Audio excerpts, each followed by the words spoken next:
Ayon po sa Pag-asa, easterlies o mainit na hangin na nagmumula sa dagat Pasipiko ang nakakaapekto sa eastern section ng Southern Luzon, Visayas at Mindanao.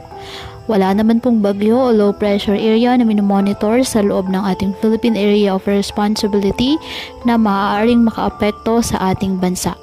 Ngayong araw, apektado ng easterlies ang Davao Region kaya asahan ng ulap na halangitan na may kalat-kalat na pag-ulan at thunderstorms. Ang Bicol Region, Eastern Visayas at Caraga, bahagyang maulap hanggang sa maulap na halangitan with isolated rain showers or thunderstorms dahil pa rin po sa easterlies. Apektado naman ng mga localized thunderstorms ang Metro Manila at nalalabing bahagi ng ating bansa.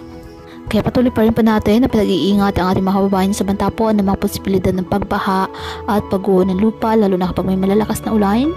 At ugaliin po na magdala palagi ng payong o hati pa ng gas sa ulan sa tuwing lalabas po ng ating mga tahanan. At yan po muna ang update sa lagay ng panahon ngayong araw.